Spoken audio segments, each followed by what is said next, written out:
It's wonderful to see all of your faces, although I can't see many of your faces yet, but I can see your names. Don't need to see your faces, or you can. Oh, I can see some faces. Wonderful.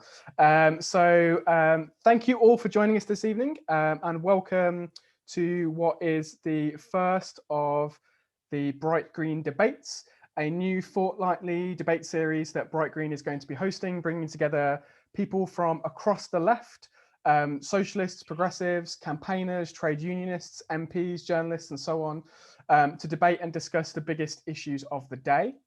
For those of you who don't know me, my name is Chris, and I am the editor of Bright Green, and I'm going to be your host for this evening. So I don't really have much of an introduction to give you beyond to introduce our wonderful panel. So tonight we've got 5 incredible panelists that it's a real honor to be sharing a metaphorical platform with this evening. And they are really brilliant and fantastic thinkers and organizers and activists and politicians and journalists who have, I think, got some really exciting things to say about what's going on in the world today and the questions that we're going to be picking up and tackling this evening. So without further ado, I'll introduce them one by one. And maybe I'll ask them to wave so that you can see them. So we have Ronan Burtenshaw. Give a cheesy wave, please. Yeah, excellent. So Ronan is the editor of Tribune magazine, which for those of you who don't know is a socialist magazine, which publishes quarterly and runs online as well. We have also with us this evening, we have Lorna Slater. Give us a wave, Lorna. Lorna is the co-leader of the Scottish Green Party and is standing in the forthcoming Holyrood elections to the Scottish Parliament. We also have from the Green Party of England and Wales, so south of the border, we have Vix Lowthion, who is, there's an excellent wave, who is the education spokesperson for the Green Party of England and Wales. We're joined by John Rees. Give us a wave, John. So John is a writer and campaigner, writer of countless books and theory on socialism and social movements and campaigning, and most often at the moment is associated with the movements such as the People's Assembly and Stop the War. And finally, we have Laura Webster. Excellent. So Laura, also joining us from Scotland. Laura is one of the is the content editor, I believe that's the title, at the National. For those of you who are from south of Scotland or elsewhere, the National is a pro-independence newspaper up in Scotland. So that's our panel. And we have a guest appearance from Vix's Cats there, which hopefully will making lots of appearances and will have lots of exciting things to say about the biggest issues of the day as well. But without further ado, I'm going to crack on with our first question. So we're going to be picking up 5 questions this evening, and they're going to be on broad themes. And if you have any follow-up questions to anything that any of our panelists say, please do feel free to pop them in the chat for those of you who are on Zoom, and we'll try and pick some of them up if they're particularly pertinent. But our first question, I'm going to put to John first. And this is in relation to some news that a lot of you will have seen, which has been reported in lots of different ways in the last week or so. The UK government in Westminster has just announced plans for a new set of reforms for the NHS in England. A lot of the coverage of that has touted it as an end to privatisation of the NHS. And so one of the questions we're going to be dealing with today, and I'm going to put to John straight away, is what do you think the implications are of those reforms that Matt Hancock is planning for the NHS in England? Over to you, John. Okay, thanks, Chris, and thanks for the invitation to be here. Well, I think it's been true since at least Margaret Thatcher's era that the term reform has transformed its meaning. We used to believe that it was meant to indicate that things would get gradually better and that there would be improvements. But we've now learned, I think probably under both Thatcher and Blair, that reform means that things are going to get markedly worse. And this set of reforms, Matt Hancock's set of reforms, is of exactly that kind. If you have a look, for instance, at the British Medical Journal, so straight from the horse's mouth, what the medical profession, one of its most authoritative publications, has got to say about this, they're horrified, and they're right to be horrified. For instance, We commonly think that the NHS is still a largely publicly owned institution, and that's true, but only up to a point. There's far more privatisation that's taken place than most people are aware of, and under this set of reforms, it will go further. So rather than, for instance, them being able to have a competitive tendering process, a transparent competitive tendering process for NHS services. Now, I don't think they should be doing that in the first place, but if they're going to do it, it ought to be transparent. This set of reforms abolishes that. There will no longer be a transparent competitive tendering process. So the corruption that's been so evident in the way that this government has handed out contracts to its friends during the COVID crisis will now be institutionalized inside the NHS. That's a reason enough on its own to be opposed to these reforms. It will also be the case that NHS trusts will get half their money, half their entire funding from private sources, not from general taxation. So this is of a part with what the Tories and indeed New Labour have done to the NHS over a generation. It shouldn't be supported.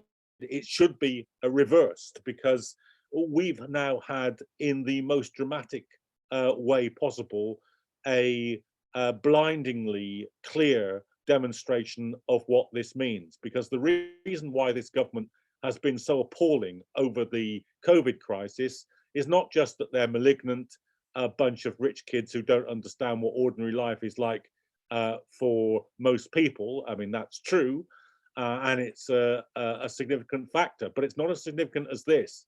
And that is, they no longer have an NHS which could respond to this crisis. They've privatized it, they've compartmentalized it, they've aggregated the hospitals, they've done away with public health care to such a degree that even if they were the best intentioned people in the world, they don't have the levers to pull any longer. They don't have the mechanism to deliver public health in the way that it needs to be delivered. So one more step down this road is all to the worse. Brilliant, thanks, John. I'm going to bring Vix in next on this, but before I do, I just wanted to mention two things that I forgot to mention in my intro. The first of which is, if you're watching on Facebook, please do like, comment and share on the Facebook video. It helps boost us up the algorithm and means more people will see the stream.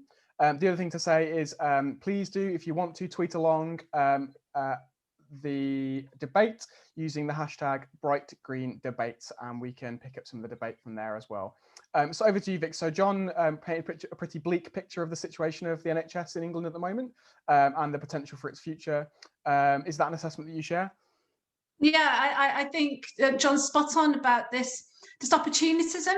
You know, they're taking the opportunity from the COVID crisis in many ways, aren't they? One, the goodwill towards our NHS. So you can't criticise reforming and trying to improve the NHS as they see it, because it looks like you're criticising the NHS. You can already see Boris Johnson at Prime Minister's questions there, can't you? The second thing is the tendering, the way in which, frankly, there's been corruption has happened in the last 12 months. And lots of, we've seen that with the Dominic Cummings court case this week, the judicial review. So I think that they're using this and realising that they can get away with it. We've allowed them to get away with it. They've had 10 months of passing on those tendering contracts behind closed doors, and they know that they can do it, and why not expand that? And the third thing is that these reforms are going to be unintelligible in the way that most of the public don't really understand anything beyond that NHS logo.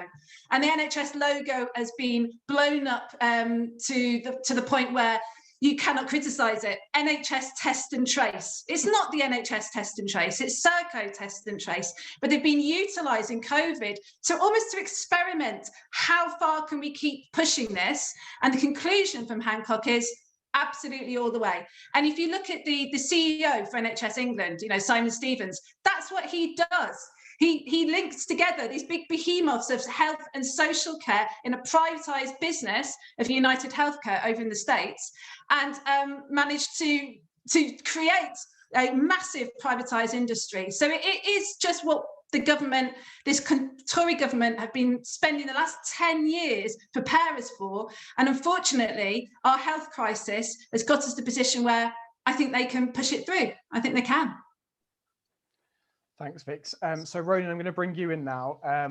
So yeah, obviously, I mean, Vix and John have been largely in agreement there. I wondered if you share that analysis of the white paper and the direction of travel, but also I wondered, obviously, you, in your work with Tribune, you spend a lot of time quite closely thinking about the direction and fate of the Labour Party. And I wondered if you could reflect a little about the Labour Party's response to, I guess, NHS privatisation more generally, but also specifically the white paper, and whether you think their approach has been the right one. Thanks for throwing me under the bus there, Chris. Look, the first thing I would say about this, I agree substantially with both of the contributions so far. This is very much in keeping with the Tory government approach that we've seen, not just since the election, but really since Boris Johnson became Prime Minister, of rhetorically gesturing towards more, whether it be progressive or state-based or public-based solutions, while in policy terms, actually continuing down the road of the domination of the private sector and the market. So in this particular case, what has happened is the 2012 reforms, which were very bad, but they have been singled out of context, actually, of a whole process that's gone on since the introduction of the internal market, and to some extent beforehand, but certainly at least since then, of pro-market reforms to the NHS, which have broken it up, which have fragmented it, which have introduced outsourcing, competitive tendering, all the rest of it to the National Health Service. And because there's some degree of agreement that since 2012, the NHS has been in a state of disaster on the back of these reforms, across the political class, the Tories feel comfortable using the 2012 Health and Social Care Act as their kind of bête noire at this point to describe all of the problems in the health system, and then they're promising to change it. The two problems with that: the first instance, they're not changing its fundamentals, so they're not undoing the fundamental aspects of that act. What they're doing, as John correctly said, is keeping the privatization in place while basically removing the competitive nature of tendering. And anyone who has watched the bizarre way in which public contracts have been handed out to government cronies and friends throughout this process of the response to COVID-19 can tell you how bad an idea that is for a potential reform to the health service.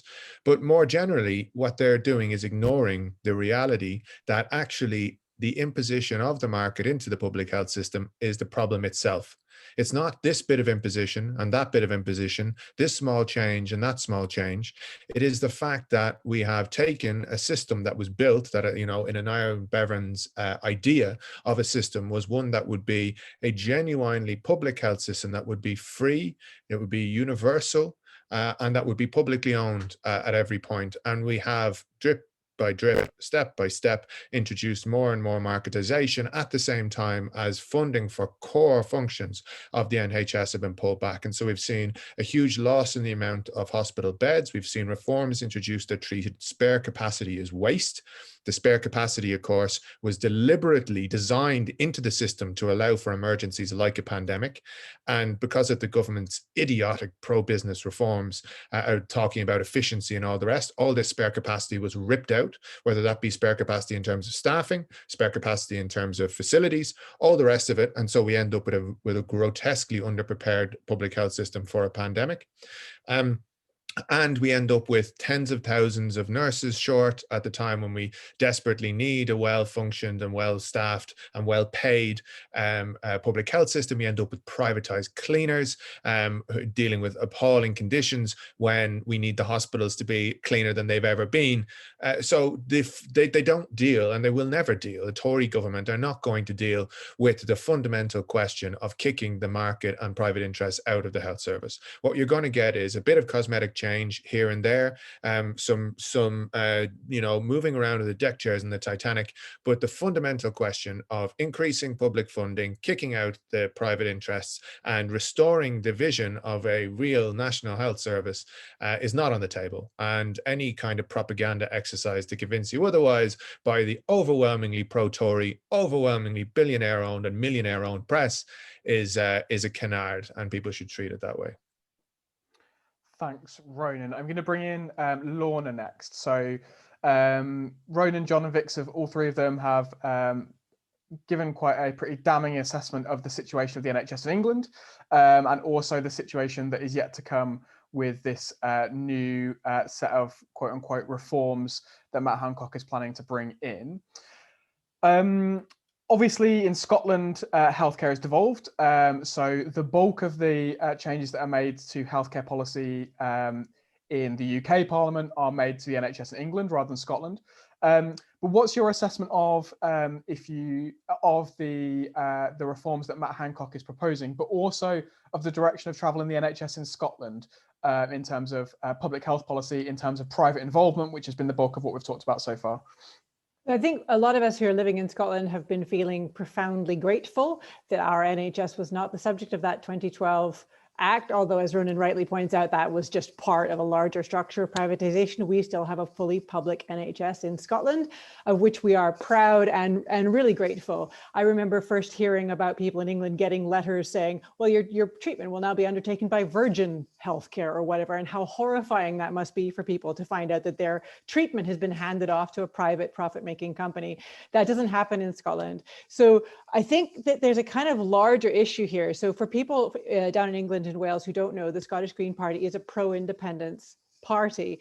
And what's interesting about what we've seen during the COVID crisis is that Scotland's handling of the COVID crisis, and because our NHS is different, our outcomes have been better. And it's given us, I think, a bit of confidence to kind of look at our institutions and say, well, Scotland can do this. Scotland can actually do it better than England can. You know, because there's quite a lot of chat in the Scottish independence movement where it's like, oh, Scotland couldn't possibly, you can't really run your own affairs, that you need England to run things for you. And this is, I think, giving people the feeling like, do you know what, actually, we do have this in hand. We are perfectly capable of running this. And I think it's also highlighted some of the things around Brexit and the hostility to immigration that we're seeing down in England. Our NHS, like the NHS down in England, is run in a large part by immigrants, immigrant doctors, immigrant nurses, immigrant workers of all types. We need these workers.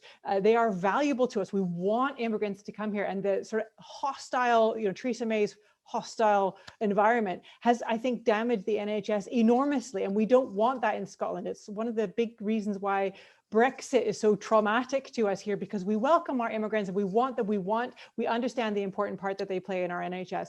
So I guess in summary, I think overall, we are mostly just grateful to still have a properly public NHS.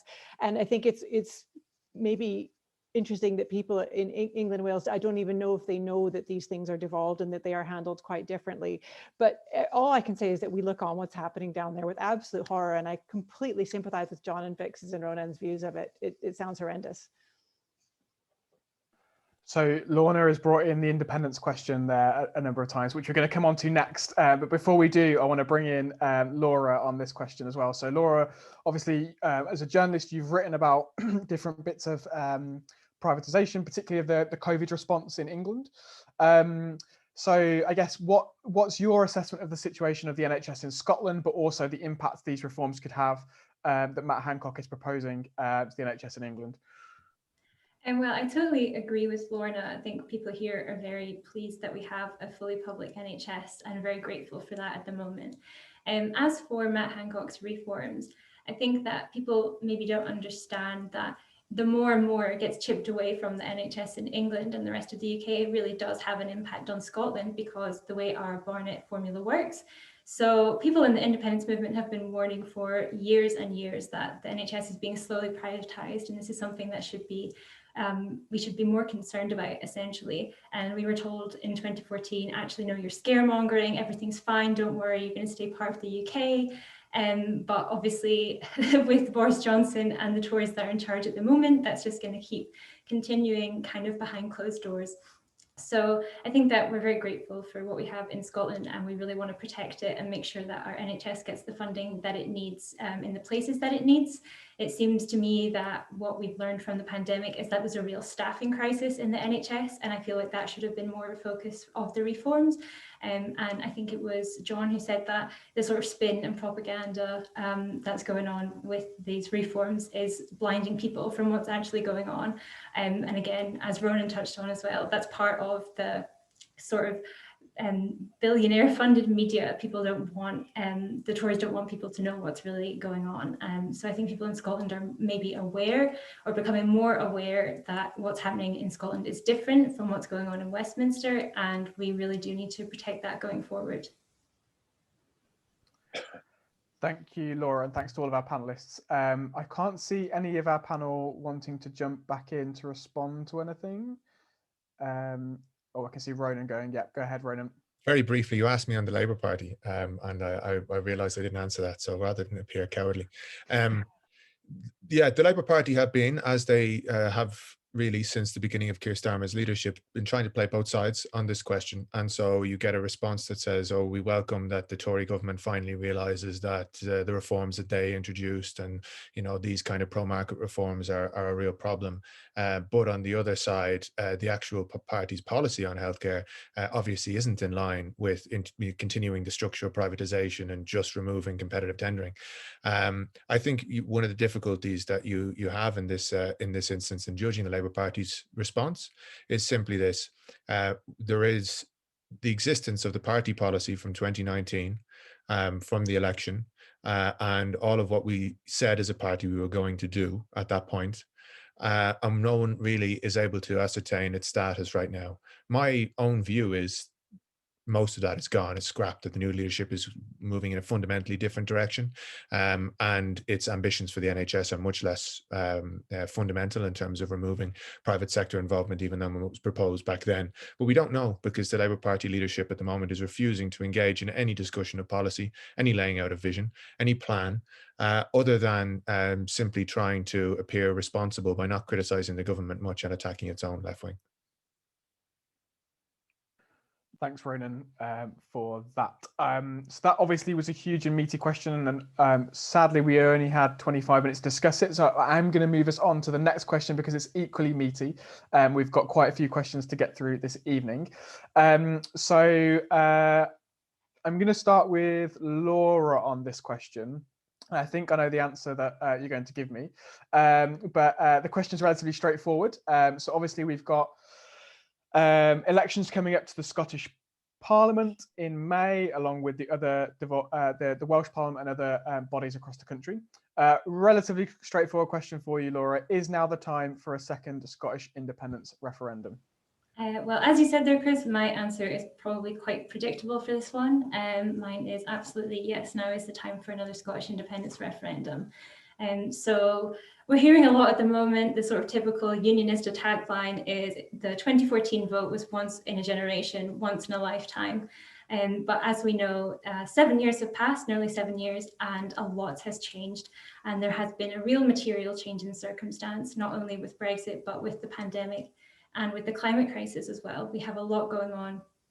So I think that, you know, we're hearing a lot from the Tories that this is not the right time for a pandemic because this is not the right time for a referendum because we're in the middle of a pandemic and we should be focusing on tackling poverty and a lot of other issues. But in reality, we could be tackling poverty with independence. We could be focusing on the things that need fixed in society by using the great powers we would get through independence.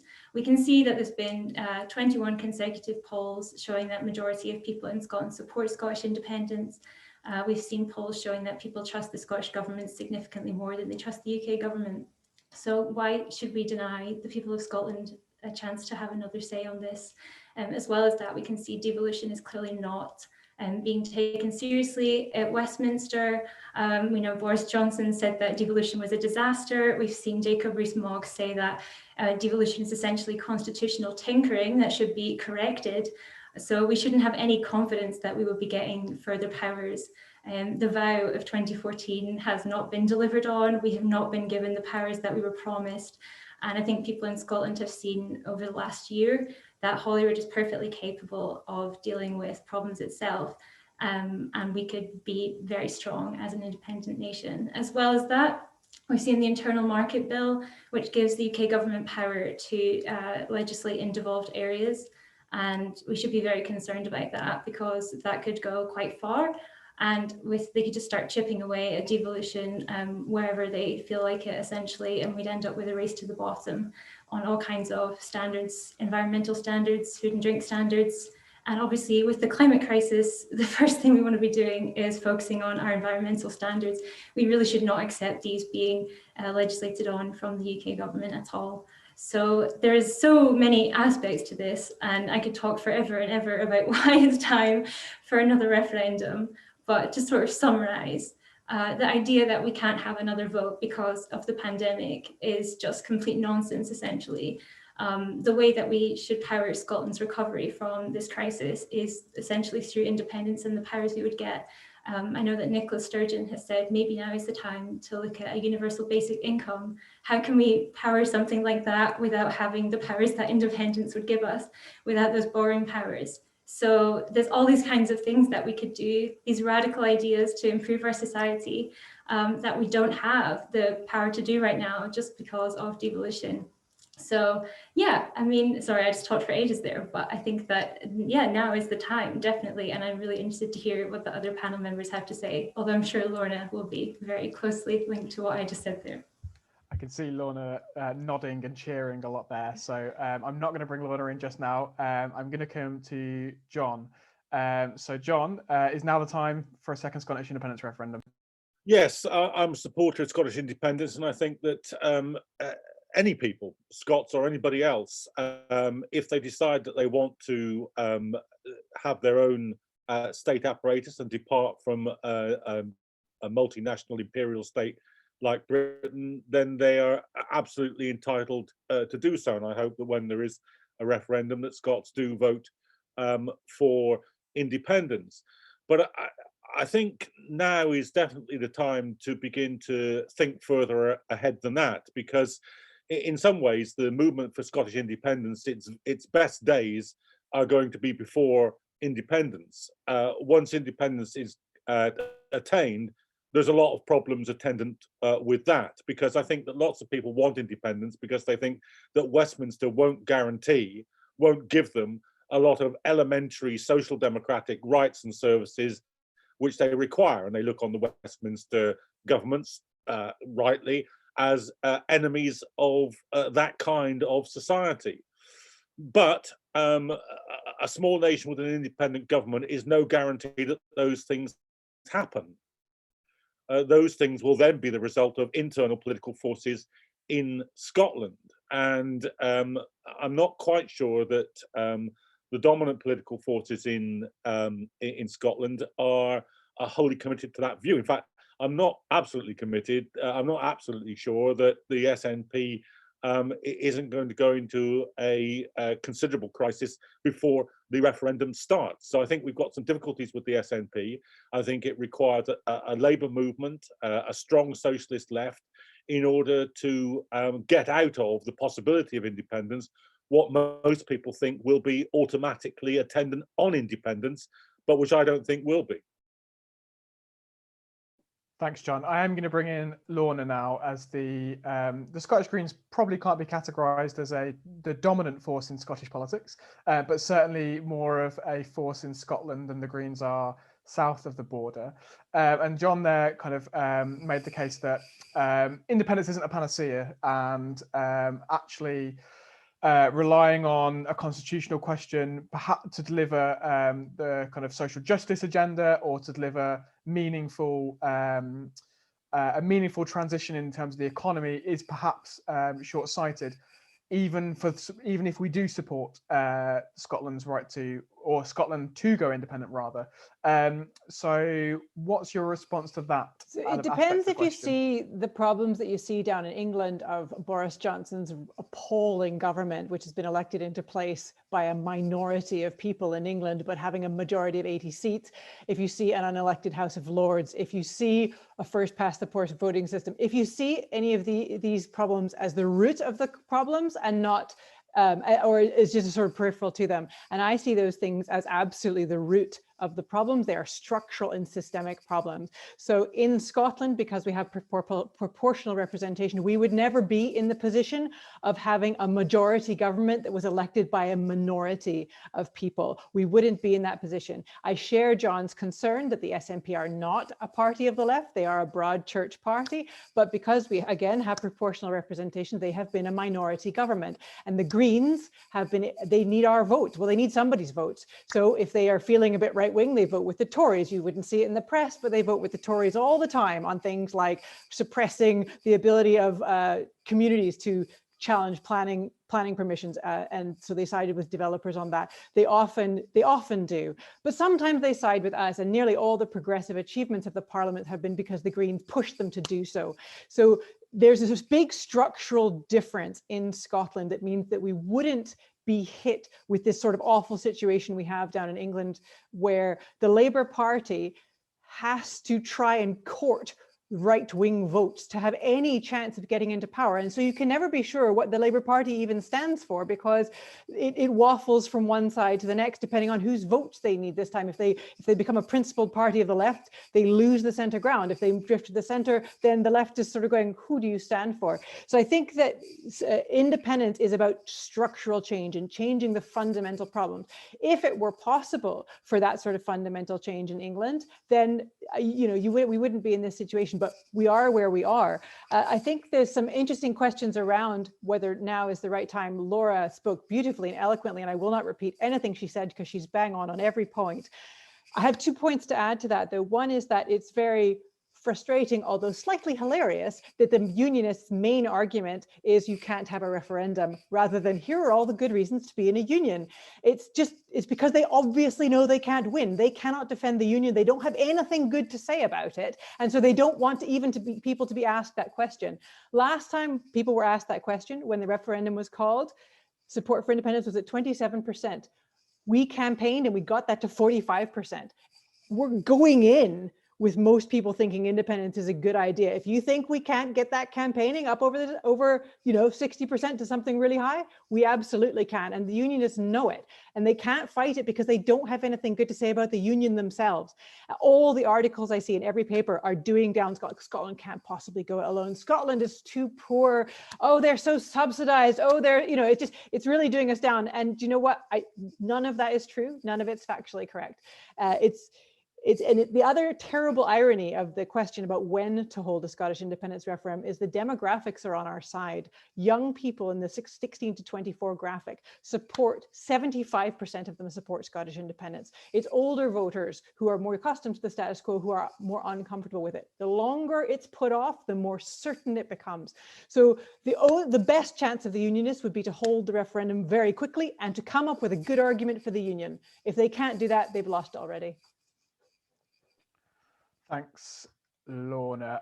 So yeah, I guess so far we've had quite a strong case made for both the case for holding an independence referendum, but also for independence in general. And I think I would say quite a clearly from all the different perspectives we had there, a clear left case for that. We've talked about dismantling the British imperial state, about using independence to deliver structural change in Scotland. Ronan, is Scottish independence the route to get there? I'm much more agnostic on this than the rest of our panelists. I would say in the first instance, it's worth dismissing the kind of right-wing arguments against independence that Lorna lays out. The idea Scotland can't do this is a nonsense. If there is a mandate achieved in the parliamentary elections, then there should absolutely be a vote. And I reject entirely the idea of standing in the way of people's right to decide these questions. And so I dispense with all of those. But my concerns about this come from the fact that in the first instance, I'm a socialist, and what I'm interested in is a rupture with the system. I think it might not be the case that 100% of our problems are caused by capitalism. 90% probably, yes. And unless we find a way to create a fundamentally different political and economic system that democratizes power and wealth, we are not going to produce the kind of changes that a lot of people who aspire to independence in Scotland want. I was there in 2014 reporting on it, and I had a lot of sympathy at that time for the independence movement. My assessment on where the independence movement is in Scotland is that it's actually politically more conservative now.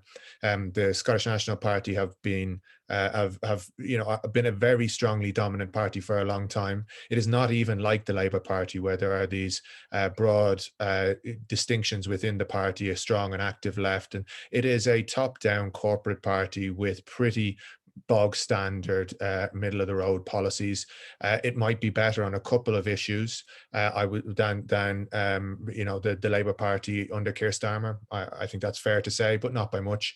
And an independence movement that is led by the SNP and then a first independence government controlled by the SNP, well, they've already told us kind of what that's going to mean.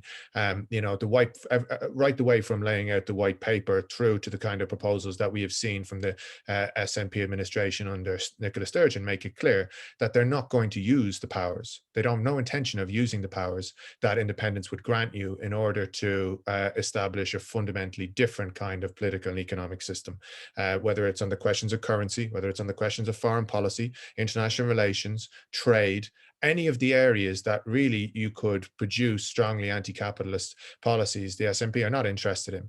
And, I come from Ireland, where we've had an experience of independence. It's one I defend, partly because I have to say we have a different experience of the union in Ireland than Scotland does. Ireland, was brought into the active union after the crushing of a Republican movement in the 1798 uprising, where you ended up with, a movement that was influenced by the French Revolution being put down by force of arms. Scotland's role with the imperial project was quite different. The Scottish ruling classes, I should say, where Scotland ends up in the Union because of its own failed colonial experiments in Central America. These are not the same, and the processes by which we interacted with the imperial project were not the same either. And Ireland, even with all of the anti-colonial and more radical aspects of our independence process, which let us not forget was something that involved the mass activity of working class people, the establishment of between 1919 and 1921 of over 100 Soviets in Ireland, of workers taking over the places that they where they worked and where they lived, the involvement of the Irish Citizen Army, a workers' militia in the 1916 Rising, and all the rest of it. Despite all of that, Ireland ends up with 80 years of right-wing, consistent, bloc, hegemonic right-wing rule after independence. And it raises the question, independence. I understand entirely why people want to go there. I don't think there is any stronger case to say that remaining in the union is going to take us to socialism, particularly with a Labour Party led by Keir Starmer.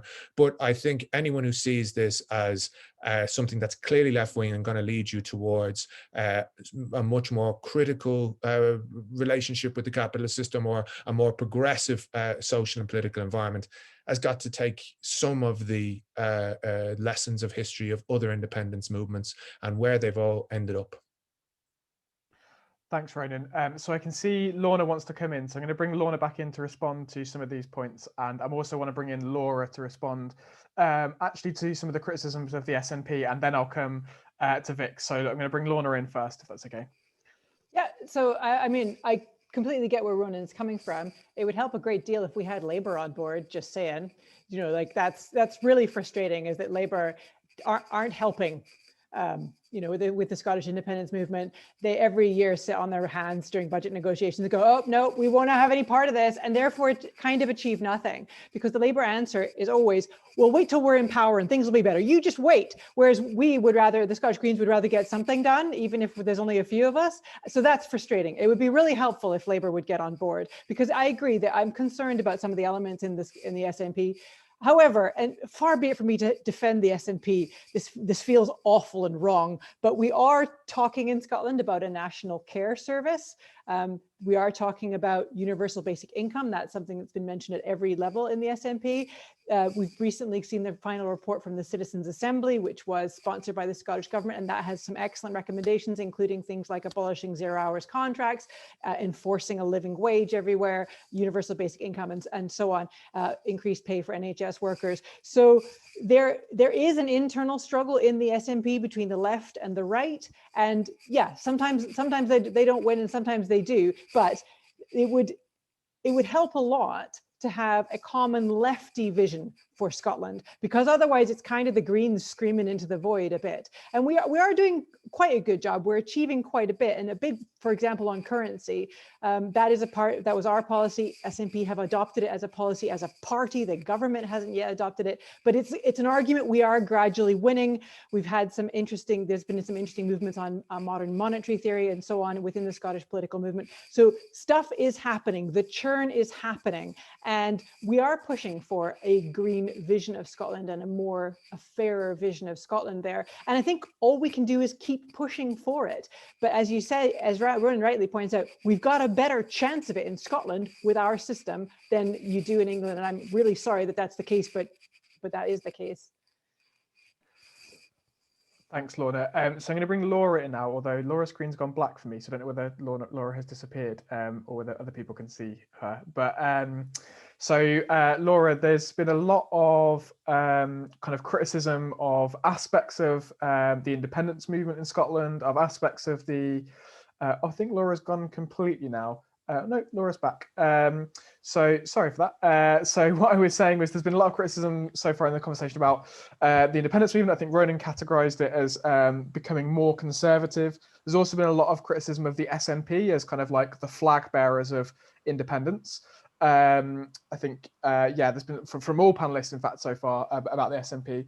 I wondered if you wanted to comment on either of those aspects, and then I'll bring Vix in to finish.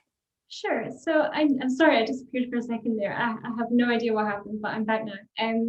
Yeah, I don't know if we can look at what happened in 2014, look at the white paper from then and say that's exactly what would happen after independence now, because there has been so much change since then. Yeah, there are still a lot of things that need to be ironed out within the independence movement as well. And I do agree that after independence, there would be a lot to discuss about how we would want our country set up. I think the point is that really Scotland deserves the chance to decide how we want our country to be set up. And that really is why there is this push towards independence. We deserve the opportunity to decide how immigration works, for example. We have Dungavel here, and we don't necessarily want our immigration system to look like that. We want a chance to look at how our defence system would work. We have Trident here, and we don't necessarily want Trident to be here. But the ultimate point is that it's for the Scottish people to decide. So how left or right wing it would be after independence is really down to how people vote, and that is how democracy should work. And right now it's not working like that. So that's why more people in Scotland want independence increasingly. Thanks, Laura. So finally, I'm going to bring Vix in on this question now. I'll try and be brief because we've gone through the whole spectrum on this here. I think that the idea that we cannot have that referendum now because of COVID is ridiculous when you think that we formulated the NHS after World War II and all that disruption that involved. What was interesting, what Ronan was talking about in the history, I teach history and I teach A-level Stuart history. And it's quite shocking how little our young people know about the history of the Union and how that came about in order to be able to look at how we're going to make progress on that. Personally, I feel British. And I want Scotland to have the vote. They should have the vote. They should vote to have independence. I find it quite sad for me, but I completely understand. To quote George Monbiot, a corrupt, dysfunctional union, getting out of that. Totally. Please, can you take me with you? Because, at the moment, as Lorna was saying, this government is just so horrendous with that. The idea that Boris Johnson's saying that you can't hold that now. You had one, a referendum so many years ago. Boris Johnson spent decades fighting for a referendum to leave the European Union. He did not let that go. So why should Scotland let that go now? Absolutely not. Thanks, Vix. I'm going to move us on now because we've got 3 more questions to get through. And at the end, you always end up squeezing down the last question, which is a real shame because it's an important one. So I'm going to try and move us on to our next. But before I do, just for those of you who are watching on Facebook, please do like the video, share the video, comment on it. It will mean that more people see it and we get more people hearing our fantastic panel and their interesting and diverse perspectives on these issues. For everyone watching, please do tweet along on the hashtag Bright Green Debates. I've already seen a few people sharing a few bits and bobs on there, so keep that coming. So our next question is again on a constitutional issue, and we had quite a few questions come in from attendees on this one. So the question is relatively straightforward again. So is a move towards a proportional electoral system inevitable? And how would it shape our politics? And I'm going to bring in Ronan in first on this one. This is good. This is a conspiracy to make me unpopular with Green supporters.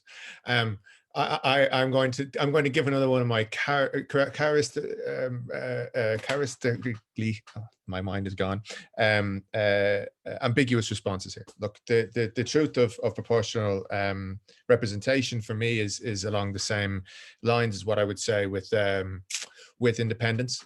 Again, it's informed by my direct experience of the Irish system, where we've had PRSTV, which is of course a PR system, but a mixed PR system for decades, and it's produced endless right-wing governments. So there's no panacea to proportional representation. It doesn't automatically give you more progressive outcomes. What it does do is incentivize the fragmentation of a political system. And when you've got 2 cartel parties, like for such a long time Britain did with the Labour Party and with the Tories, a Labour Party which, while it had union and Labour roots, was very much overtaken by right-wing and pro-imperial and so on interests at the upper echelons, and a Tory party that was built to serve the interests of the concentrated powers of wealth. I can see the incentive for it. All that being said, the fragmentation of politics is not necessarily the best solution if you are, as I am, a socialist, because what you end up with is a range of parties reflecting all kinds of different identities and interests that people have. And you end up with the same process of negotiation around coalition at the end of a PR system as you have internally in parties, effectively in first past the post systems. And if you believe, as I do, that there's a fundamental fault line in politics, the fundamental fault line is the fault line of class. It's the fault line of the masses of ordinary people who have to work for a living against the minority of people who live on the basis of their wealth. And it's the concentrated power of that wealth that structures all of our politics, including, by the way, creating the climate crisis by a system that is entirely based upon the valorization of capital, that it's entirely based upon wealth expanding wealth, and any social function that it produces under capitalism is simply a byproduct of somebody having made a profit somewhere else. And if you believe that that's the fundamental fault line of politics, well, then you've got a great inclination to line us all up in 2 great teams of working people against capital, and to try to find ways of doing that. That is not what tends to happen in first past the post systems, of course, because overall the political system itself is controlled by those same interests. And so you end up with 2 parties representing capital to varying degrees, rather than one representing capital and one representing labor. But if you do have the fragmentation, you have to open yourself up to the realities. And those realities include things like major presence of far-right figures in your parliament. Scotland right now doesn't have a very advanced and developed far-right. I could have said the same about Ireland a few years ago. We increasingly now do have one in the Republic of Ireland.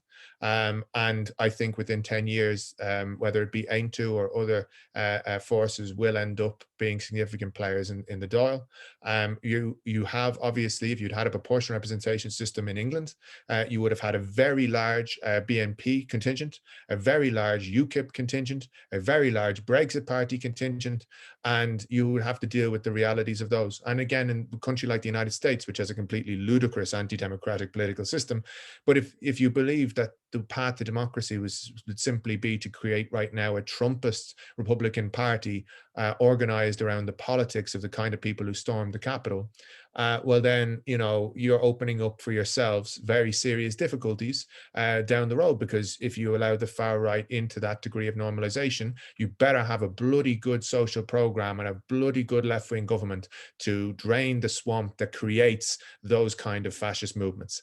And as we stand right now, we don't have that. I don't foresee that there's a kind of a new socialist breakthrough coming on the horizon, and we might end up with a proportional representation system pretty easily, I would suspect, with a very strong presence of the far right, breakaway forces on the left from the Labour Party perhaps, but not even being particularly strong. And then we would be looking at a parliament that doesn't look radically different than the one you have right now. Yes, the Tories would be weakened, but there's plenty of proportional representation systems across Europe which have delivered decades upon decades of conservative rule.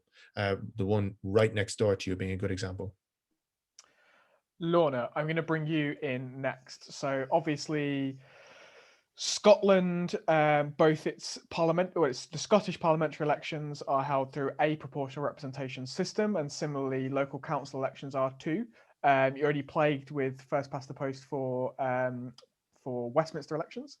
So I wondered if you could reflect on your experience of the impact that a proportional system has had on Scottish politics. And I mean, it's no secret the Scottish Greens are very much in favour of proportional elections, as are the Greens in England and Wales. So I wondered if you could pick up and maybe respond to some of Ronan's points there about... Yeah, absolutely. So I feel like I need to speak in defence of proportional systems. Proportional systems of government tend to have more diversity in them. They almost always have, they always do. They always have more women in them than first past the post systems. They're more representative. All young democracies are proportional systems. So the only remaining kind of first past the post governments in the world are old democracies. So in Europe, that's the UK, it's the only one still going, and America. And you can see the kind of awful politics that come from that. So in the UK, you get the blue team and the red team, and they spend 5 years screaming at each other across the aisles, and then the next 5 years undoing what the other party's done.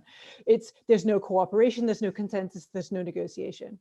In the Scottish Parliament, it's different, because particularly when you have a minority government, and I think there's a lot to say for having a minority government, is that every time the government wants to pass a bill, they have to negotiate and build consensus and find somebody to agree with. And that's more grown-up politics.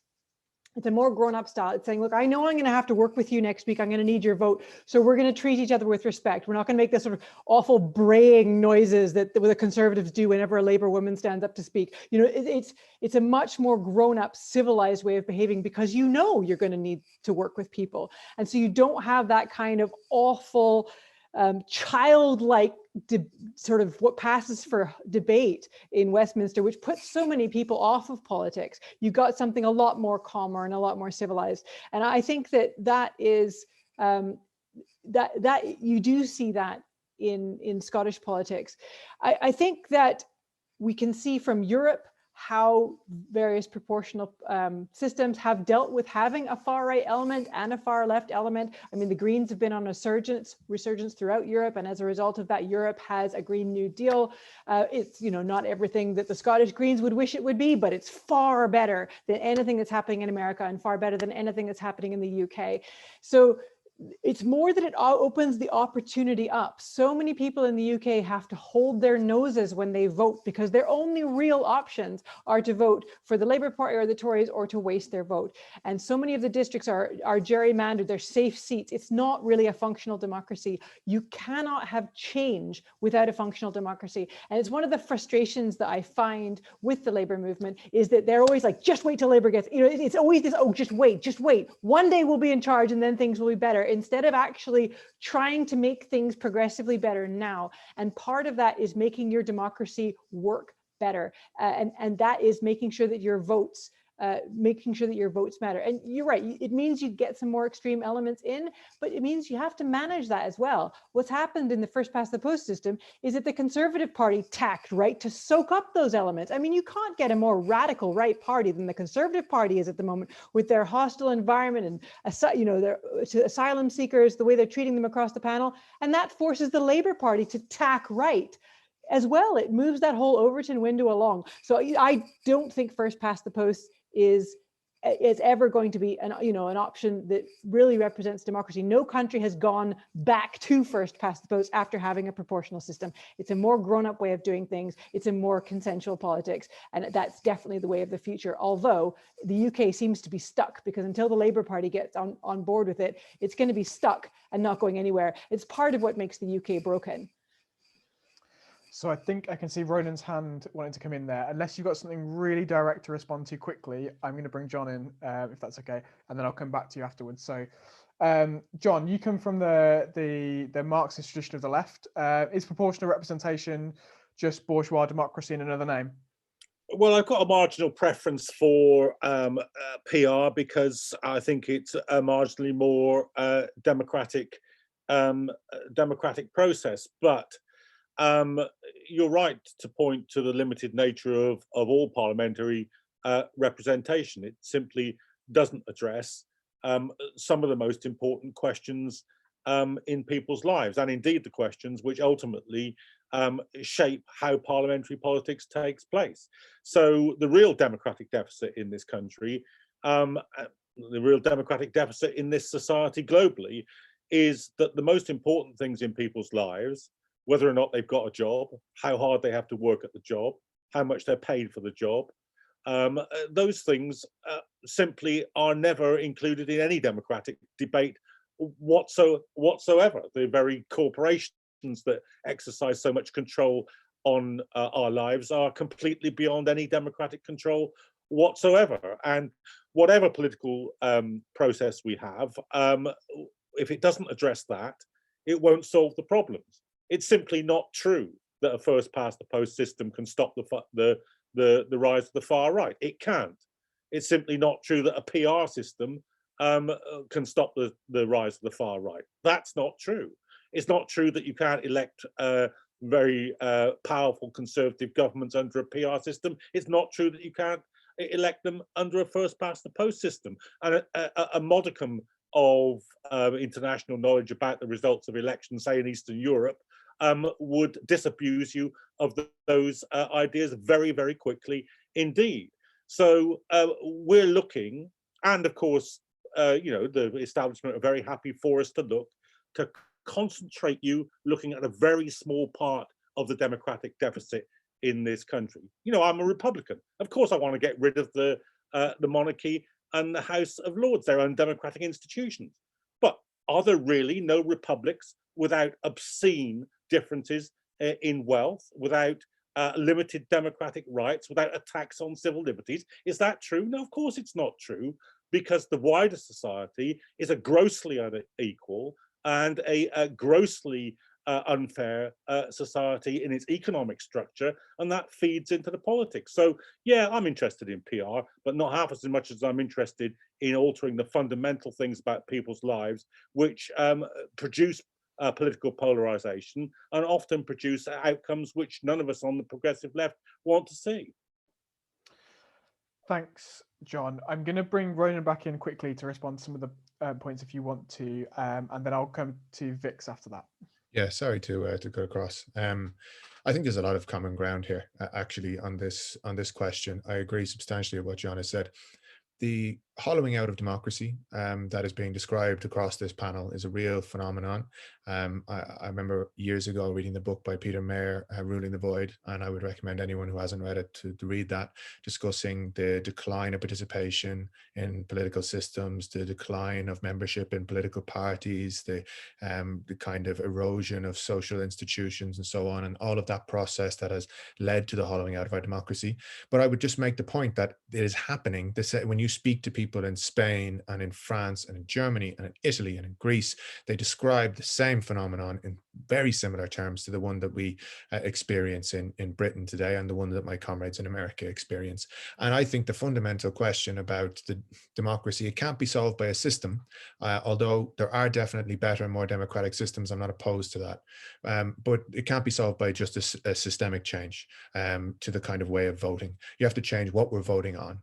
And actually, the hollowing out of democracy follows directly from the fact that there's been a reduction in the sphere of public ownership, which means a reduction in the sphere of the most important economic aspects that you can vote on in an election.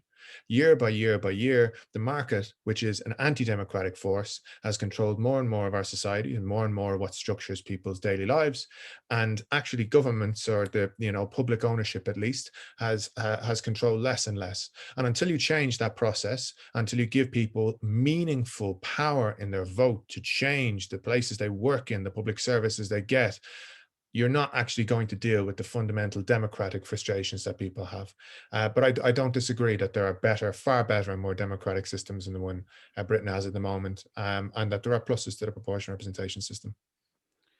Thanks, Ronan. Vix, to you now. Obviously, the Greens in England and Wales are particularly punished by the first past the post system. What would you say to those who would argue that the Greens' fixation on proportional representation as the primary issue of democratic reform is driven by self-interest rather than by a genuine pushing for democratic reforms, the kinds of reforms that others have been talking about so far? I don't think that the Greens are in self-interest anyway. The whole fighting the climate breakdown is not just fighting it for ourselves, it's fighting it for the entire planet. So I think it would be a national and a world good. You're right to point out that for the Greens, we are badly let down, especially in the Westminster Parliament. We should have 20 to 45, MPs sitting in Westminster, depending on what polls and stuff you're looking at. We have one. One is amazing, but one is nowhere near good enough. And as Lorna was saying, and saying that proportional systems bring more diversity, if you look over in New Zealand, their new parliament, it's 50% women, it's 20% Maori, it's 11% LGBTIQ. The diversity is incredibly important. But to get back to the question, do I think it's inevitable? No. Do I think it's essential? Yes. But there are lots of other things that are essential where I agree with John and Ronan. Lots of other reforms that are essential, not least reform of our press, reform of press regulations. That's essential in terms of improving our democracy. Votes at 16 and participation. We are seeing those changes happen. Again, not in England, but in Wales and in Scotland, and that is happening. But I think more importantly, for us to get that reform, for us to get that proportional system, we need reform of the Labour Party. And unfortunately, those of us outside it can see that. And it's the Labour Party themselves that are equipped to make those changes, but are stuck, as Ronan was saying, in this, we're the grown-ups, rather than actually saying what they would do, messaging at the moment. So I think we need more than electoral reform. We need reform of so many other aspects in order to improve our democracy. Thanks, Vix. I'm going to come to Lorna, who's got her hand up in a moment, but I'm going to go to Laura first beforehand. I'm going to put the same question to you, Laura, as I did to Lorna. What impact do you think proportional representation has had on Scottish democracy and the kind of Scottish political culture? I missed the last part of your question there. I think you went on mute early. Oh, did I? Apologies. I was just asking what impact do you think proportional representation has had on Scottish politics and Scottish political culture more broadly, as compared to the kind of majoritarian system that we have for Westminster elections? So it's quite hard to say, because I think the independence question has really dominated Scottish politics for quite some time now. So that's really led to the SNP being such a dominant force in Holyrood. And then obviously Labour, Scottish Labour have really fallen through the crack somewhere in the Scottish Parliament, essentially, and are not representing what Labour maybe once stood for. The Scottish Tories have gained quite a lot of power, purely because they're anti-independence, and they've managed to sweep up a whole bunch of people who probably would never have voted Tory previously, but now do because they feel that they are the strong voice against the SNP. So I feel like Scotland is an interesting case to look at when it comes to proportional representation. Obviously, it's given the Greens a great opportunity, and it looks like in May there'll be even more Green MSPs in the Parliament. But other than that, it's quite an unusual case. I don't know if I could really apply what Ronan was saying about class and everything to how PR works in Holyrood, just because the questions really do come down to constitutional issues. On the whole issue of first past the post, when we talk to readers about why they support independence, often the House of Lords and first past the post are two of the big issues that come up. These do feel like really outdated processes in Westminster, and they're a good example of how the UK is lagging behind in other countries. So I don't think that first past the post is inevitable in the UK, unfortunately. Maybe a long, long way in the future, but I don't see it happening anytime soon. At the moment, I don't know if there's a real public clamoring for first past the post to go anywhere, and that's partly because of the decline of Labour. If Labour really do want to make some kind of constitutional reform at some point, then Keir Starmer will have to be significantly bolder in what he's putting forward, because I think a few of the panelists have made the point that I don't really know what he is putting forward at the moment, but he has got the Constitutional Convention, and maybe that will encompass some of this. But us in Scotland have been hearing about these kinds of constitutional reforms for a long time and are yet to see very much happen with them, to be honest. Thanks, Laura. So I'll come to Lorna briefly, if possible, on this before we move on to our next question, because we're going to try and squeeze two more in the last 25 minutes. Right. So I'll try and be super quick, but I think this is a really important point. So I really appreciate what Ronan has said about common ground, and I think there is an enormous amount of common ground between Green politics and the Labour left. A huge amount. For example, in the 2018-2019 parliamentary term in Scotland, the Scottish Greens and Labour voted together more than with any other parties. There's a huge amount there. But there's a fundamental difference to how the Scottish Greens are structured. And so I've heard this from other people. Oh, the Greens should just join with the Lib Dems. Oh, the Greens should just join Labour and try and change Labour from the inside. But you can't change Labour from the inside. You've described it as a sort of top-down organisation that even Labour members don't know what the leadership is doing. So the Green Party, and I can't speak for Green Party of England and Wales, but I believe the structure is similar, where it's a grassroots party. Any member of the party can come to conference, present a policy, and it will be voted on by other members, and that then becomes party policy. And all members of our elected representatives are expected to implement that policy. It's a grassroots bottom-up situation. So the idea that the Greens could then go and join another political party, or it wouldn't work. We're a fundamentally different kind of organization. And we're really proud. Now, there's a lot of challenges that come with running an organization that way. I am not really a party leader, despite my title. I'm the party spokesperson. I don't tell the members of the Greens what to do. I wouldn't dare. They tell me what to say. They tell me what they want me to communicate to you about our policies. It's a really different way of doing things. And the challenges around that are that people don't really understand how we're different. We don't, but we try and practice within our own movement the kind of changes we want to see out there in the world. And that's why we cannot merge with another party. We can't be part of someone else's movement. The Green movement is a global movement that is its own thing, and we have our own way of doing things. So I just wanted to kind of flag that out there, that there is a sort of fundamental structural difference to how we run things. It isn't just philosophical, but there is an enormous amount of overlap with, for example, the Labour left there. Thanks, Lorna. And I'm going to move us on to our next question now. But for those of you who are interested in that conversation and question about whether or not the Labour Party can be reformed from within, we're going to undoubtedly pick that up at future editions of these debates with speakers from Momentum and others. So please do come back for those.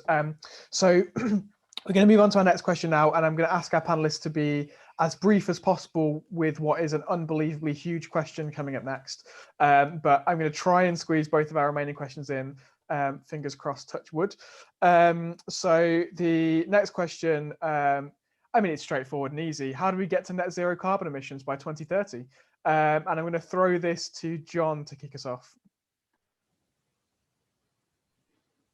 Well, I'm a supporter of the Green New Deal, which I think some very powerful work has been done on that. The Green New Deal group with Larry Elliott, who's one of the most interesting sort of mainstream economists around. I think is very valuable stuff. But to be honest, I don't think that the political establishment and the political system here is in any shape to conduct the kind of society-wide change that's going to be necessary if those kind of targets are going to be hit. So it's more for me a question of how can the kind of movement which could force that level of political change be constructed.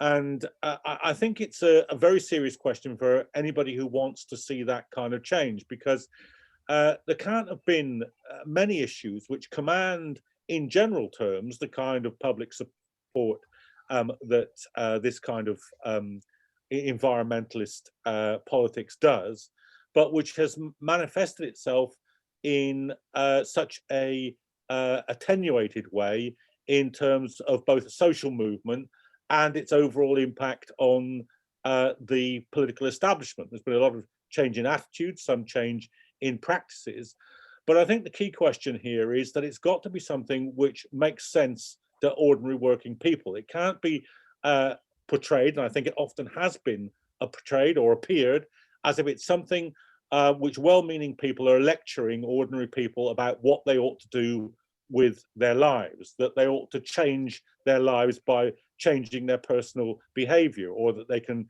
in some way make consumer choices which will make a societal change on the scale necessary. These things are a nonsense, and they really ought to be put aside by any serious environmental movement. It is not possible, I repeat, it is not possible to make the kind of societal change that's necessary by simply asking that people alter their consumer patterns or their behavior. And the result of that kind of politics, I mean, I'm very close to it, to one example of it here in London. The introduction during the COVID crisis of the low traffic neighbourhood scheme has been an absolute disaster, a PR disaster for green politics. Telling working people at a time when it's unsafe, literally unsafe, to go on public transport, that what you ought to do is either do that or get on your bike, which some people can do and some people cannot do, which is appropriate for some people and in some circumstances and not for others, and to penalise them for using their cars during this period. That's a PR disaster for green politics. What we need is a governmental attack on corporate, which is where most of the problem lies, on corporate behaviour and on the ability of the corporations to enforce certain patterns of life on the rest of us, because that's why people do it. They aren't choosing to do this out of some sort of malicious idea towards the environment. They're choosing to do it because that's the way the society is structured. So we've got to really stand back, think about what corporate power does, what its priorities do, why governments go along with it, and build a movement which speaks directly to working people in a way that they can understand. And that, I think, is often missing. Vix, I'm going to bring you in next. So I saw you nodding along to some of that, particularly at the start. What's your response to John and to the question of how we get to net zero by 2030? Yeah, I thought it's really interesting what you're saying about the PR disaster from low traffic neighbourhoods. And I think this is one area where we can show some element of disagreement. Shocking this evening, because we've been agreeing with each other the whole way along. Green politics and green decisions are not fluffy. They are tough decisions, and they are even tougher when the government is not supporting you to make those decisions and to join all those things up together. You can't do them piecemeal, can you? You can't do it exactly like you said. You can't do it like a consumer. You can't make these personal choices. Unfortunately, I think we've seen this week with the Bill Gates intervention, the Mark Carney intervention, you know, the Daily Express green revolution, this sort of idea that it's a lifestyle, bit of greenwash, we can go and, you know, shop well. You can't do that. And if you're going to have no national participation for green politics, and it's going to happen at a local level, and therefore it is going to be very difficult in order to tie in public transport, proper cycle infrastructure, all of those things all at the same time. It's hard. Yes to a Green New Deal. We have seen with the COVID crisis how when you've got a real need, country can throw money at it and try and solve that need. It's an acknowledgement that the need is there. What we were asking for at the 2019 election as the Green Party of England and Wales was £100 billion a year. Sounded incredible at the time, but when you look at it now in the context of the last 12 months, £100 billion a year, which should bring jobs, insulate homes, provide clean, renewable energy, help to support people to be able to change their transportation. You need investment on that level. Right, you can't patter around with it all over the place. You need that huge amount of change. I agree so much with what John was saying, but the reason why you get these PR disasters is because we're fighting not only climate change, but we're fighting corporations and governments at the same time that aren't linking in. And until we get that acknowledgement of urgency with this, in the same way we have with the public health crisis of COVID, then it's going to become very difficult to be able to put those matters into place. Thanks, Vix. I'm going to bring Laura in on this one next. So there's a number of things that are picked up there that we've heard certain measures being described as a PR disaster. We've talked about the need to communicate the urgency of the crisis. And what role do you think, I guess you work for a newspaper, you work in journalism, what role do you think that the media needs to play in terms of communicating the need for action on climate change and driving the kinds of action we need to get to net zero by 2030, or whatever else the target might be? Sure. So I think I have a really interesting statistic, which is that before the pandemic in January 2020, 84% of the public said that the climate crisis was a really urgent thing that needed basically resources thrown at it. And 45% of Scots wanted the 2045 net zero target actually brought forward. So that was right before the pandemic, which seems like a very long time ago. But the climate really was a big talking point then, much more than it probably is now in the mainstream media. And I do feel like a lot of ground has been lost over the pandemic in terms of how seriously people are maybe taking it, and not just the public, but governments as well. But as Vix was saying, we've seen that the governments can really throw resources at a big crisis like this, and the climate crisis should be treated with the same seriousness as COVID has been. So yeah, I think it's just going to take a bit of shifting back the narrative of this big COVID crisis, because ultimately we can't just go back to how everything was before, even though I know a lot of people are talking about wanting to go on summer holidays in the future and things, but it can't be like it was before, not just because of the pandemic, but because we are dealing with a very serious climate situation. So I'm hoping that as we move forward, the media might be able to take on a bit more of a role in raising awareness of the climate situation. I do agree that it can be quite easy for companies and newspapers to sort of say, oh, we're encouraging you to take your bags to the shop and don't buy 5p bags and things like that. But it's a lot more severe than that. So there is a real role for the media. I would also say that obviously in the world that we're living in now, where the internet really dominates what's in the newspapers and what news we're seeing. Sometimes climate can sort of slip under the radar as not being very exciting, or it's a bit depressing, we don't really want to talk about it. So I think there's a real pressure for us to say, well, yeah, it's a bit depressing, that's why I need to do something about it. So the media can definitely play a bigger role in how we talk about these things. Thanks, Laura, and thanks for the chat on Zoom for sort of lighting alive on the conversation about low traffic neighbourhoods. Of all the things I thought would get people energized this evening rather, I didn't think it would be cyclists always traffic restrictions. But there we are. I'm going to bring in Ronan now on this. So Ronan, we've had to talk about a Green New Deal. Is a Green New Deal the answer? Yes, this is good. This is a point at which we have almost total agreement on this question. Not only do we need to hit net zero, it's an urgent requirement, and doing it within this decade is pretty much the only way to prevent catastrophic climate fallout. So we have to find a way to do it.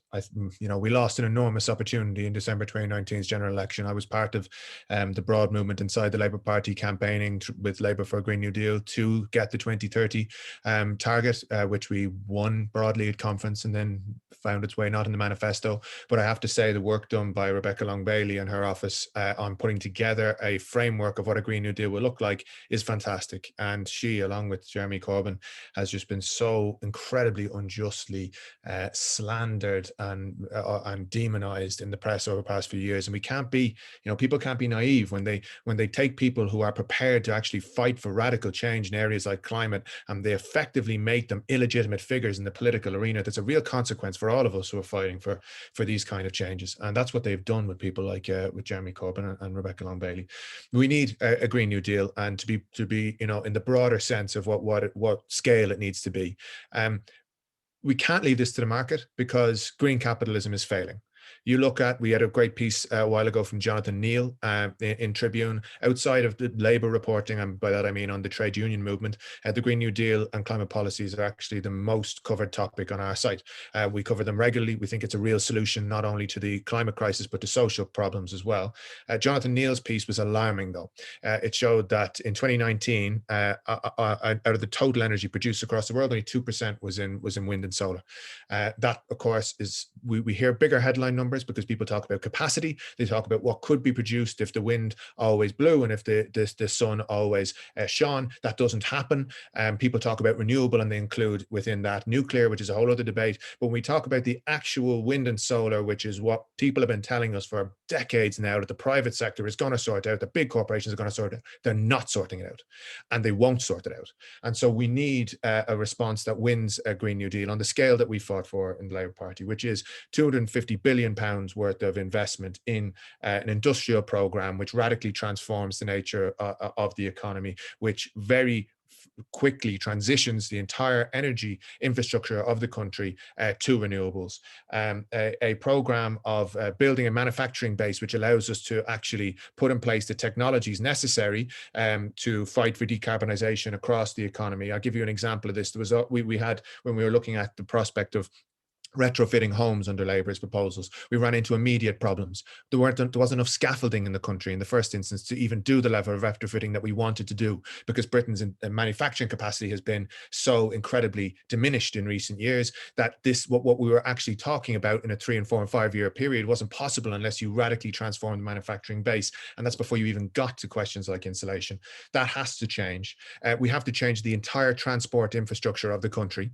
There is no way to continue with a ludicrously inefficient, ineffective transport system based so much on the use of the car and with such terribly underfunded, in many cases privatized and fragmented public transport systems, and transition to green policies and hit net zero can't be done. So we have to do that. We have to work on things like winning public procurement and having public contracts be written in such a way that they have very strong climate guarantees written within them. The big parts of what the state deals with, sectors like health, there has to be a Green New Deal that works within the NHS system, which means that the NHS is being checked for its climate output. But look, all of this has to happen, right, within a context where we don't have the immediate prospect of a radical left-wing government, which makes things very difficult. And that means, as John says, we have to build a movement that is capable of fighting and winning those things. My origins are in the Labour movements, where I come from, the trade union movements. My background as an activist, as an organizer. I think the Labour movement is making a big development on these questions. It's moved leaps and bounds even in the last 5 years. And I saw that within our discussions. Doesn't mean it's at all perfect. There's still a lot of pushback, but it's far less than there used to be. And the reason for that is that we're winning people over to the idea of the just transition, to the idea of well-paid, unionized jobs in green technology that can actually be part of rebuilding deindustrialized and post-industrial areas, and that we can fight through public investment and creation of new public industries to create a whole new sector of the economy, which is going to be able to sustain decent, well-paying jobs and people's livelihoods. But we have to go beyond that in our imaginary too, because the real reality of all this is there is no way of solving the climate crisis in one country, and there's no way of solving the climate crisis within this system, unless we use all of those restructuring parts that I discussed in the economy to fundamentally reorganize the economy around production for need rather than production for profit and private interest. You're never going to solve the climate crisis, because so long as things are always produced to make more wealth and to accumulate more wealth for a tiny minority of people who control the politics and economics of this planet, there will never be an incentive for them to restructure and create a renewable, a sustainable system which is actually dealing with not only the climate crisis, but the broader ecological crisis in general. And finally, over to Lorna. Brilliant. Well, I'm going to thank Ronan for pretty much reading out the Scottish Greens manifesto for me there. That was brilliant. That's exactly it. And this is interesting that we've kind of come around neatly in a bow. The Green movement is a global movement dedicated to peace. So that's nonviolence, equality. So that's all kinds of equality, all humans are equal. Sustainability, that's the environmental part, and grassroots democracy. So we believe that those 4 pillars are all needed to change society. You can't do one thing, implementing a low traffic neighborhood while you've still got corporations running the show. You're right, that's not going to work. All of those things have to go together. That is the Green movement. The only way, you're absolutely right, the only way that we're going to see a tackling of the climate crisis in any sort of way that's going to keep us to less than 2 degrees of warming is massive public ownership, massive investment. But no major political party is committing to that. You'll see in our manifesto, we have costed, it'll be coming out very soon, costed investment for Scotland for massive upgrades to our energy systems, to massive upgrades to our transportation, our rail systems, and so on. So we have numbers behind that. We have that in the Scottish Greens. This is, you're absolutely right, the only way it can be done. And it's so frustrating for those of us in the Green movement to see governments all over the world go, oh yes, it's an emergency. Oh no, COVID, that's actually an emergency. Let's do all these things. Let's house the homeless. Let's invest millions. Let's make sure that people always have an income. When actually the climate crisis is also an emergency. So we have to push governments to treat this as an emergency situation. And I think it's really nice how that's kind of summed up in what we believe in inside the Green movement. The just transition, you will see that in our manifesto. You will see it costed in terms of what it means for jobs. I work in renewable energy. That's my real job. So I can tell you that this is certainly in Scotland. There's a huge scope for investment in this. Scotland could not only produce all the energy it needs, it could export as well. So this is something that we absolutely believe. And again, it's really frustrating because the big political parties don't pick this up. And again, it always feels like the Greens are screaming into the voids because we're the ones who actually have a plan in our manifesto that's going to do this. But fundamentally, we all agree that the structures underlying our society have to change. The public ownership and accountability must be in place, that huge amount of investment and that sort of working for the common good element. There has to be that equality, that all people are treated with humanity at all times. And there has to be that functional democracy, because that is the only way that we can keep corporate power in check. Corporations lobby governments and give billions of powers to parties like the Conservative Party because they have the power. There's this kind of idea that governments at the moment, oh, we can't possibly, because of the sort of market ethos that corporations will sort it out if we look the other way.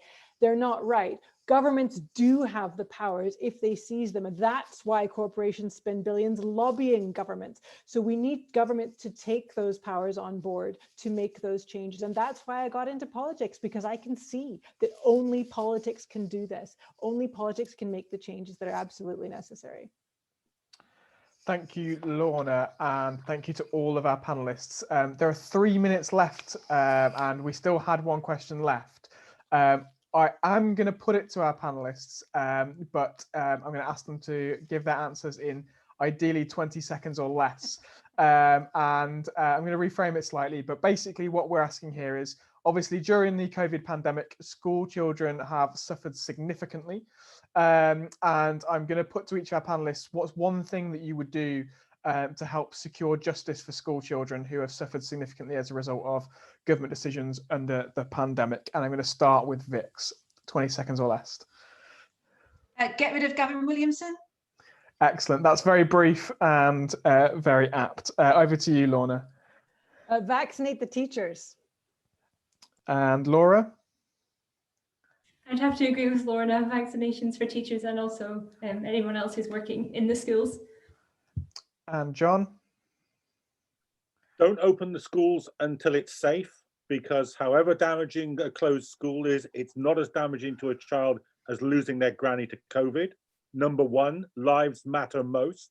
Number two, if you're worried about kids' education, get hold of a television channel, open it up for educational purposes so that schooling goes on through the TV into every home in this country. It would have been better if there'd been free broadband, as Jeremy Corbyn said, but we haven't got that. But they could take control of TV stations and use it for educational purposes in the home.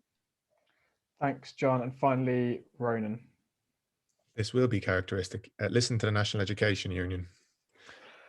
That is an excellent segue, Ronan, because next time at our Bright Green debates, we have National Education Union Joint General Secretary Mary Bowster joining us at one of these.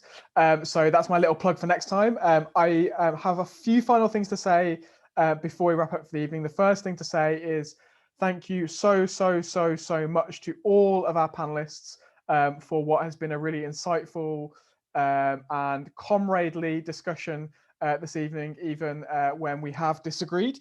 I've learned a huge amount, and I hope that both our panelists and our attendees and watchers on Facebook and YouTube have too. It's been an absolute pleasure to host. I have just 3 things to say to you before I leave. The first is I mentioned there that we have the next event in this series already planned. So 2 weeks today, on March the 2nd, we have the second debate in the series. We've got another incredible lineup of speakers, including Grace Blakely, Mary Balstead from the National Education Union, Larissa Kennedy, President of the National Union of Students, the Director of Global Justice Now, Nick Dearden, Wales Green Party leader Anthony Slaughter, and the NHS doctor and activist Sonia Adasara. For those of you who are listening on Zoom, I'm just going to pop a link to that call that you can register to right now in the chat. And for those of you who are watching via other means, it will be in the description. The second thing I wanted to say is that's not the only one of our upcoming events. We've got a huge range of speakers coming up at future debates just like this one, including the Labour MP Olivia Blake, including all their names have eluded me now. We've got a huge, incredible lineup of speakers. Claire Bailey, the leader of the Green Party in Northern Ireland. We have Chris Saltmarsh, the co-founder of Labour for a Green New Deal. People from Momentum's National Coordinating Group. People from across the left in various different ways, very different roles. You can register for all of the events we have upcoming at the link that's in the Zoom chat now. 2 final things I promise, and then I'll let you enjoy your Tuesday evenings. The first is that this event has been made possible by kind donations from the people who fund Bright Green. Bright Green is exclusively funded by donations from generous people. We ask people to make a regular donation of around £5 a month to help pay for our Zoom account, our website, in the future paying for in-person events. And one day, we'll move away from being a solely voluntary outlet, and we'll be able to employ paid staff to write things, to edit articles, to organize events. So if you were able to, please do consider making a donation at bright-green.org/donate. There's a link in the Zoom chat. And the final thing to say is just that you can make sure that you catch everything that Bright Green does, all of our articles, all of our events, by following us on social media. And again, the links are there in the chat. So thank you once again to our wonderful panel. It's been an incredible evening, a credible conversation. Thank you to all of our audience on Zoom and everybody who's watching online via Facebook or YouTube. I will see you in 2 weeks at the next of the Bright Green debates. Thank you very much and enjoy the rest of your Tuesday.